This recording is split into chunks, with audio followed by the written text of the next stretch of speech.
So today we've got a pretty special podcast guest, our first podcast guest on Unleash Your Inner Goddess, and that is Ruth Kudzi. She is the CEO of Optimus Coach Academy, which is the awesome coaching academy that I trained with to get my accreditation. Ruth is a successful entrepreneur who runs two businesses, the Coaching Academy and her own coaching business. She has studied psychology and neuroscience for over 27 years and is very well regarded in the coaching world. And she has been featured in loads of publications, and she has a top-rated podcast, which I will link in the show notes. She's currently writing her second book, and she is an in-demand speaker. Hi, Ruth. I'm so pleased you're here with us on today's podcast. Hello, I'm really excited to be here. Awesome. And as I just mentioned to my audience, you are a pretty big deal in my life, right? Finding your course, which we're going to talk about in a moment, and pivoting into coaching myself has been life-changing. But before we go into that, I really want to talk about what led you to becoming a coach, because you were a teacher. You were in the teaching space first. Yeah, so I was in education for about 12 years, I think. I was worried that people fact check, and I'm like so not very good at knowing time. So I think it was 12 years. And I was I love the caveat you put on that. Yeah, might have been 13, might have been 11. But I was in teaching for that long, and I very quickly, when I was in education, got into a leadership level, like middle leader, then senior leader. I also did some consulting, and I got coaching. And for years and years, I was thinking I want to be a coach. Actually, even before I became a teacher, I had this idea of being a coach, but I didn't really know how you become a coach. And in my 20s, I remember thinking that it was, that I'd have to be really old and American, which was going to be an issue, but old and like kind of like an old lady, like answering the phone, like, hello, like kind of like that. Because people always came to me, even however chaotic my life was, people and my family always came to me as a sounding board. And so I guess I'd always kind of had that. And then in teaching, I was getting coaching. I was actually on a scheme to become a head teacher. I didn't become a head teacher, but on that scheme, I got a coach, and I'd had coaching before, but that was absolutely transformational because I was going in as a deputy head to a massive school, and I had massive imposter syndrome, all of this stuff. And I was like, actually, I can do this. And she really helped me to see my potential and to take action and to step up and all of those things. So that was about 12 years ago now.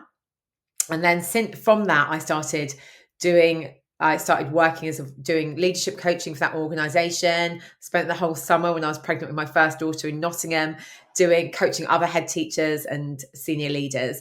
And I really knew that was what I wanted to do. So alongside that, I was training to be a coach, but I didn't really know how I would use it. So I was like, okay, so I'm in education, I'm a deputy head, assistant head. My job's okay, but I really love this coaching. So I was just doing it on the side, not really with a plan.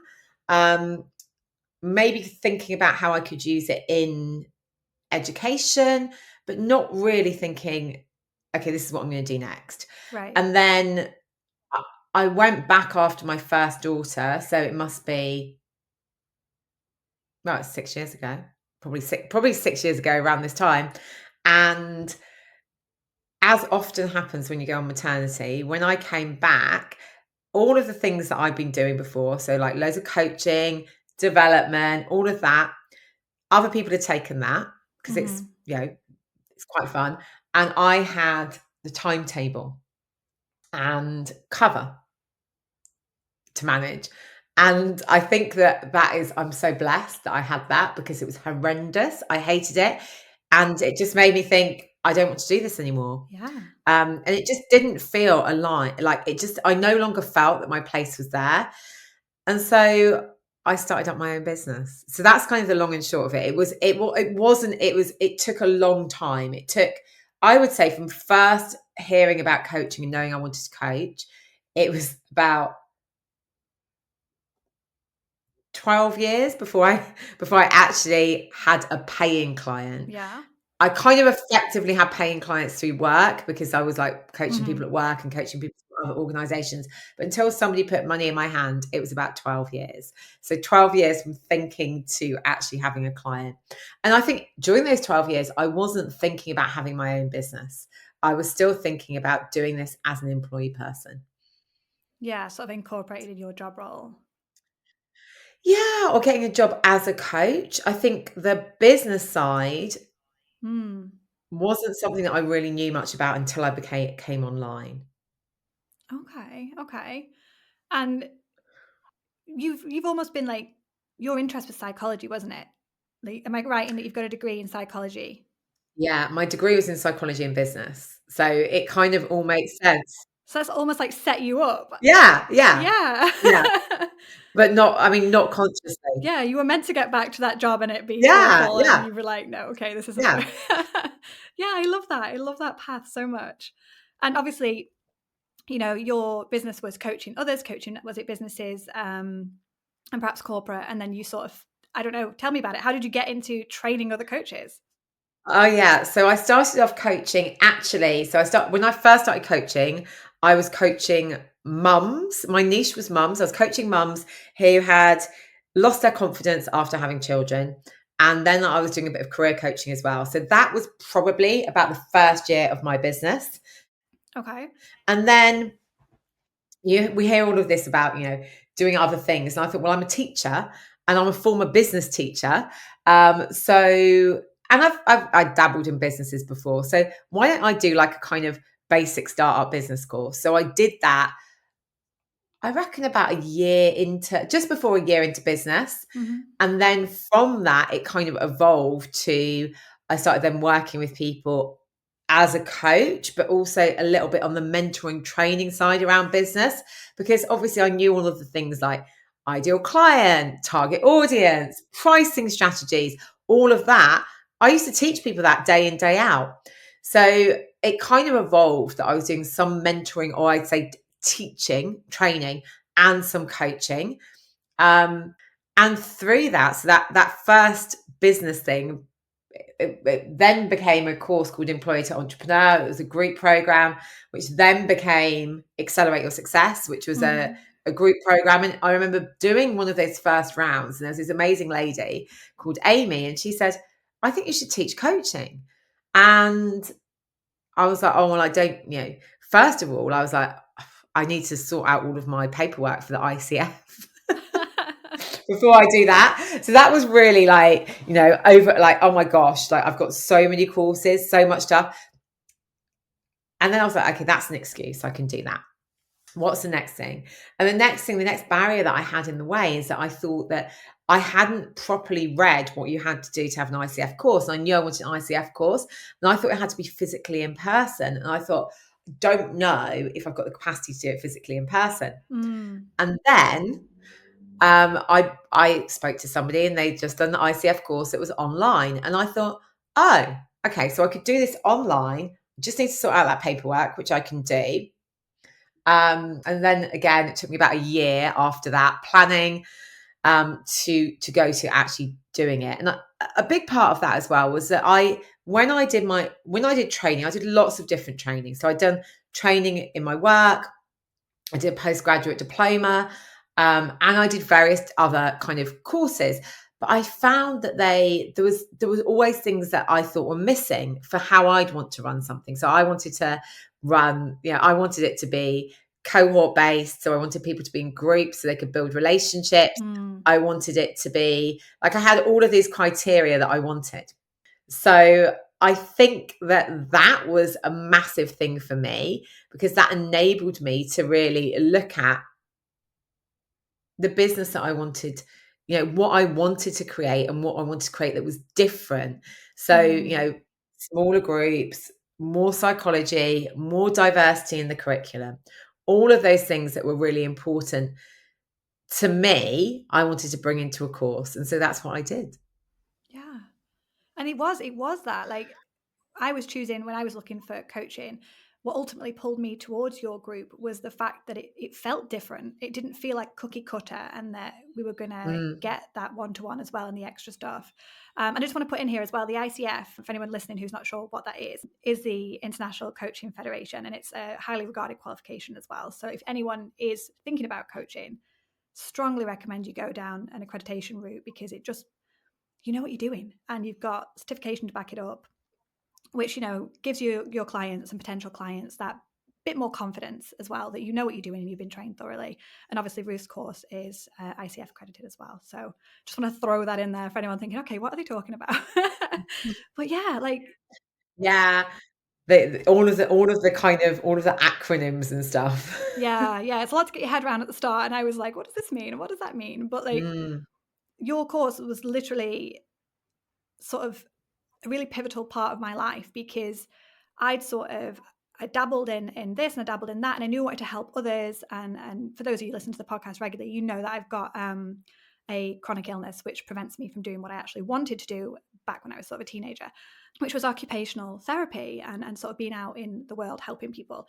And it took me on a whole decade-long journey that I'm not going to go into now, that sort of led me to, I can help people online.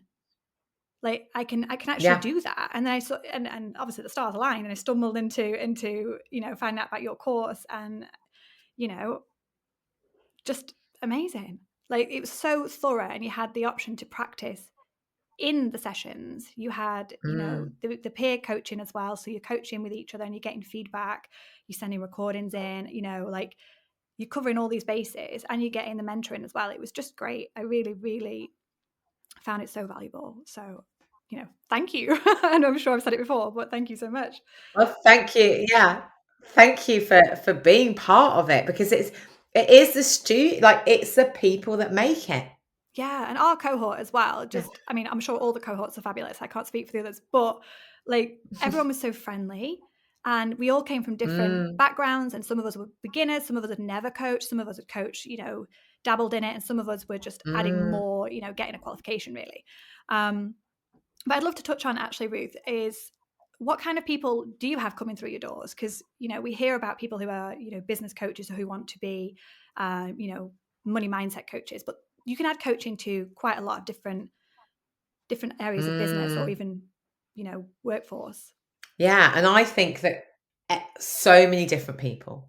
So I would say we have a core of people who are retraining, and they tend to be professionals, anything from education, social work, accountants, lawyers, so a whole range of different people. And then we have people who already run businesses. Maybe they're already a coach, or they're a mentor, or maybe they work in PR, or they're a consultant and they want to add coaching in. And then we have our wild cards, who are like, maybe they're working and they want to, actually, these aren't wild cards, but then we have the people who are working and they just want to be better in their role. So they get a coaching qualification. And then the wild cards are like, actually, it's anyone who's interested in personal development. So we have had photographers, landscape gardeners, we have had, you know, services wives. We've had, and it's so diverse, and we have all different ages. So we have people, you know, the youngest person we've had is 19. We've had people well into their late 60s. So it's amazing, because you get people from different countries, people from different backgrounds, people with different experience. And the great thing is about it, that people build these genuine relationships, because everybody is there because they want to be better. Yeah. And I think that's the thing. Everybody wants to be better at what they do. They want to be a coach. They want to help others. And when you have that energy of all those different people, it's amazing. Yeah, I completely agree. And it's like, you know, we're all like-minded, aren't we? Like you said, we're all interested in the same thing. We're all interested in self-development, personal development. And, you know, I think that sets the tone. And I've got what I hope are lifelong friends from the cohort, whom, you know, don't live near me. We catch up regularly on Zoom because, you know, fantastic, you know, advances in technology. And we have met up since the cohort finished. You know, we qualified last May, and we've caught up over a handful of times. You know, it's really great. And I see people working together as well, like collaborating together with people that they've met through doing a coaching course. which I think is really Yeah. powerful as well, because, you know, It's lovely, isn't it? they may not have met otherwise. Mm. It's wonderful. It's wonderful. So Ruth, obviously you've been on a journey through, you know, going into teaching, pivoting into coaching. You know, you're doing amazingly well business-wise. And I'm just wondering if you've got any advice for our listeners, sort of, if they're feeling stuck in their sort of current role of their business, what kind of advice would you give to them? I would say, if you're feeling stuck, get some support. Remember that you're not meant to do this on your own. So you don't have to pay thousands of pounds for a coach. I mean, I think that's like online, it's always like, but first of all, ask somebody you know for help. Think about getting a coach. You know, think about investing in that. And at Optimus, actually, all of our students provide pro bono coaching. So if anyone's ever like, I want to try coaching, but maybe I can't afford it right now, just get in touch. But yeah, do that. And then also, I think often when we're feeling really overwhelmed and we've got loads of stuff going on, it's because we're not really listening to our intuition and what we need to be doing. And we can get so involved in doing all of the things and being all of the things to other people, and being on all the social media and doing all of the stuff, that we forget actually about who we are and what we need and what drives us and what motivates us. So that self-reflection can be so important. Like, we don't give ourselves space. It feels like every element of our time is used up. But actually, with space comes reflection. With reflection comes clarity, which means that we can decide what we want to do next. Yeah. Oh, I totally agree. I was having this conversation the other day, and I was saying how whenever I used to get overwhelmed and stressed, I would stick on some loud music in my headphones and I would go and do whatever I could to keep my brain busy, because I didn't want to sit with that feeling and essentially figure out what was going on and what I was going to do with it. And I'd get to the point where I'd be so sort of het up and you know, sometimes anxious. And then I'd have a big cry, and that would then be the clarity I needed. But I didn't need to let it get to that point. If I'd have just sort of gone, okay, there's something going on here, I'm not feeling quite, you know, whatever the reason is, I'm going to go take myself off. And, you know, whether that's journaling, whether that's a couple of deep breaths, whether that's just sitting and feeling what's going on in your body. Like, where is this affecting me? You know, or can I speak to somebody? Again, you know, hopefully we all have somebody that we can trust with, you know, our feelings and our emotions, that we can share that with, and just get it off our chest. Exactly. So yeah, honestly, the best advice, I'm sure. I'm like, first step, like, right, I don't feel good, I'm going to go journal. Like, journaling is my thing. Like, I like to journal. Much to my husband's upset with all the notebooks that I was buying. He bought me a Remarkable. So now I have to have it all in one place. It's all on a tablet, but I've still got the pen for the... Yeah, see, I haven't ever used my Remarkable. My husband was saying, "What's this?" I'm like, "Oh, it's a place where I can keep all of my notes in one place." And you know, when you see their eyes just like looking around the room at all the of paper the stacked different up. notebooks and all the paper, and you're like, "Yeah, I'm going to use it next week." Yeah. Oh, I've done really well with it. With the journaling, I've done really well, but I still go into Paperchase and have a good look round. I'm like, no, Sarah, no. I know, it's you can't resist. It's like, oh, it's so nice. It feels so soft. Shiny notebooks.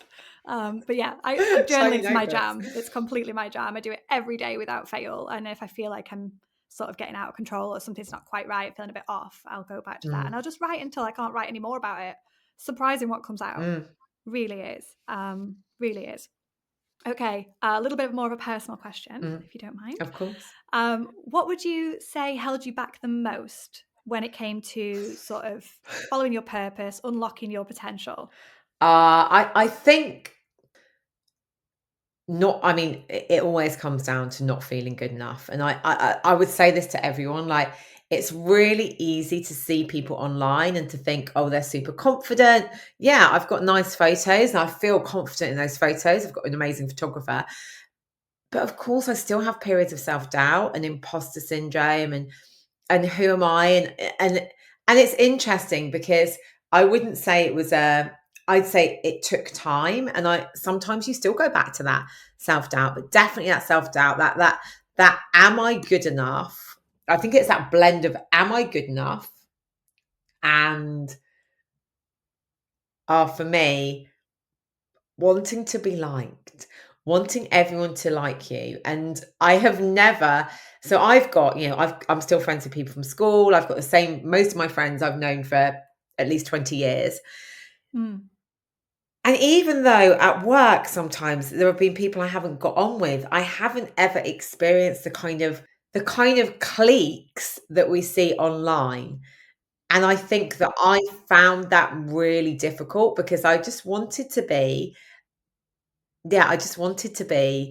liked by everyone. And I think that when I was able to let go and realize that some of these people wouldn't like me just because of what I looked like, what I sounded like, and I couldn't control that, and Lucy Power definitely has helped me with that, We then love Lucy Power. I was able to, we love Lucy Power. Then I was able to actually just do a bit more and be a bit more me and do a bit more of my stuff rather than always second guessing. So yeah, I think that's a big one. Yeah, and it's really vulnerable as well to sort of share that with us, Mm. and it will relate. A lot of people will relate to that. And what is the worst thing that's happened that has come from being okay? Some people won't like me. Oh my God. Okay, so the worst thing that has happened.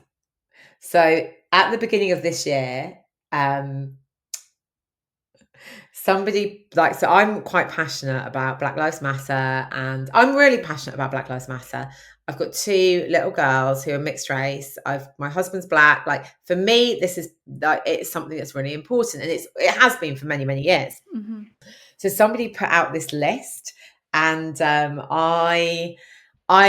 and it was of coaches, and there were 29 were white. And I messaged them and said, look, we really need to do better. And they blocked me. And then I put a post on LinkedIn saying basically saying that not being open to the conversations, closing down the conversations, was a real issue. Right.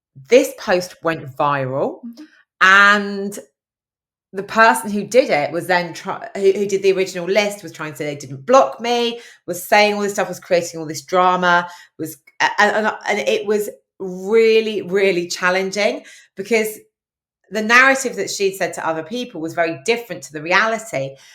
And I just felt like I was getting into this kind of playground stuff when I was like, look, all you need to say is I blocked you, I made a mistake. Yeah. Just be cool. But I think that what I hadn't really thought through is, I hadn't named her, I hadn't done any of this, but I hadn't really thought through the impact I could potentially have. And now looking back, I reflect that I could have talked about it in a different way potentially. That would have mean that she couldn't have been identified, because what I didn't want to do is I didn't want to ever make anyone feel bad or upset or anything. So I can definitely see the two sides to that. And I think that's probably part of my personality, is to sometimes go in all guns blazing. And so that was like, mm-hmm. It was really hard. Like I felt really bad for the lady afterwards. But also like it was just, I never ever expected to have something go viral. I was in Forbes afterwards. And I mainly got really positive things, but it was not something that I intended to happen. So no, and that's the thing though. We always do things with the best intentions, or we try to do things with the best intentions, right? And you said even now you've looked at it, you've reflected and said, oh, I could have done this differently. Yeah. And perhaps if a similar thing was to arise in the future, you would approach it differently. So there's growth to be had in the difficult things and the things that we find, like the worst case scenarios and stuff. Oh yeah. There's always growth. There's always learning and always growth. And I what I find really interesting, especially in the coaching space, is like we make mistakes. We're fallible. We're human.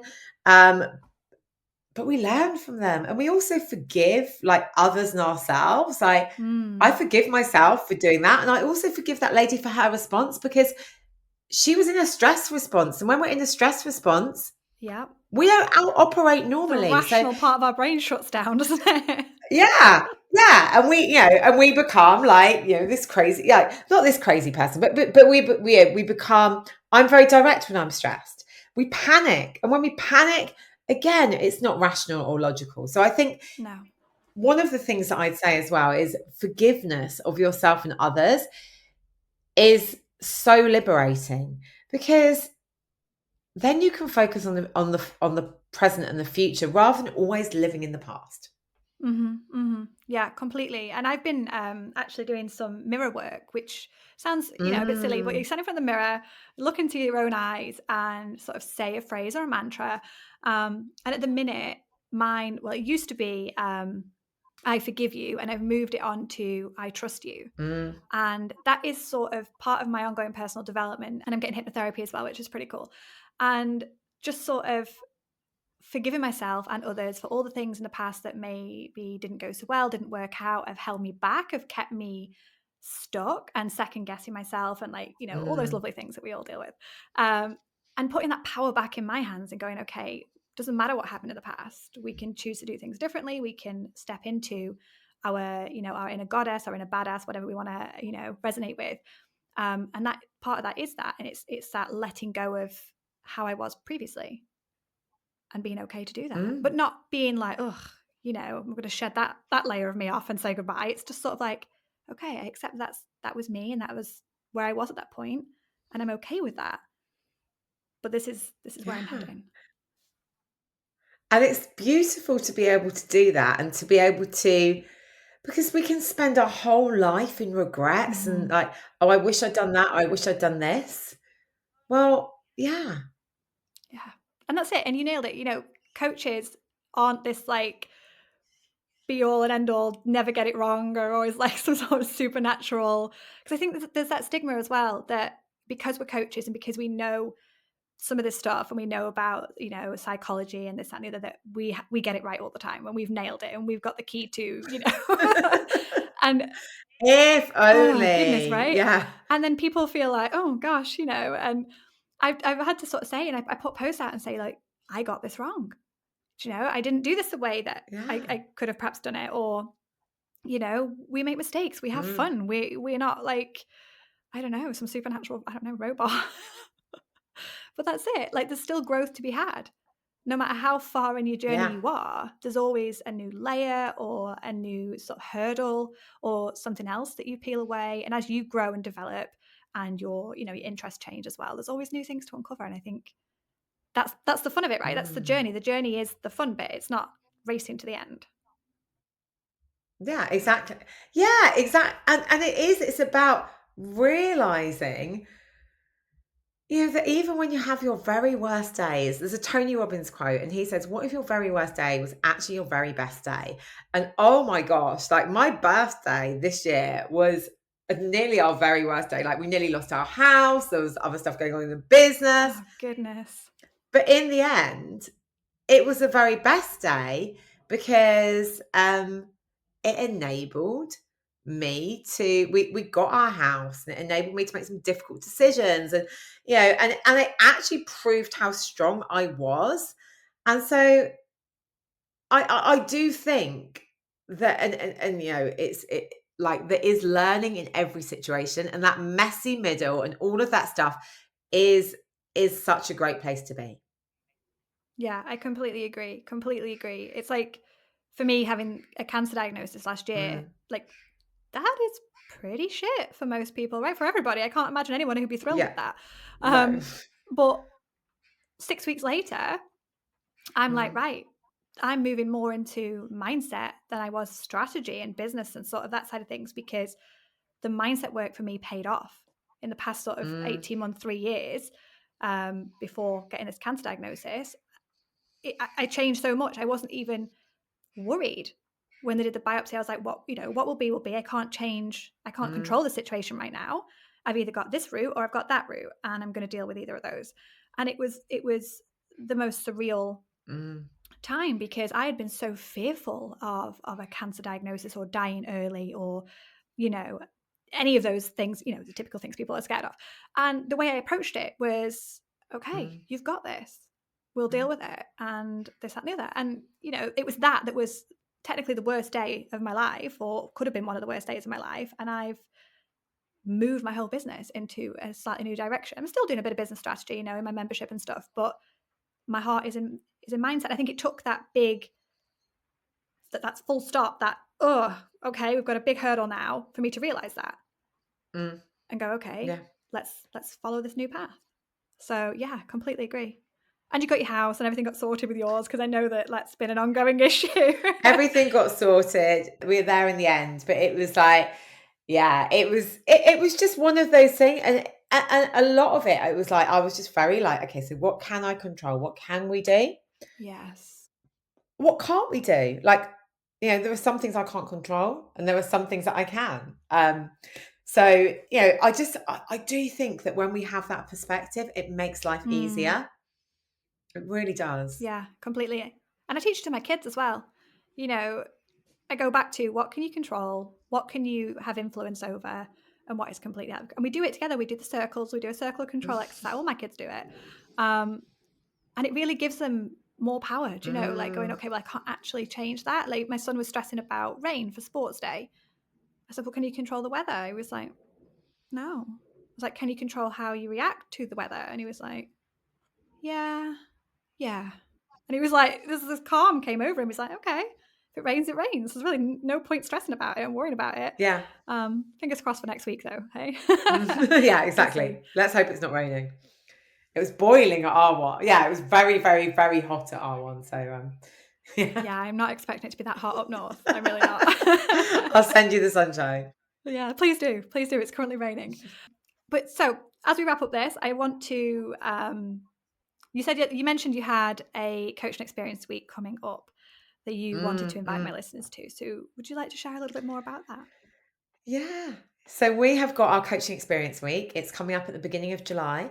And this is really for you if you are curious about training as a coach, wanting to know if it's right for you. So you're going to have a flavour of what it's like and the different, and what it's like in Optimus as well. So it will give you that experience of coach training to see, is this something for me or is it not something for me? So I think that's a real takeaway from this.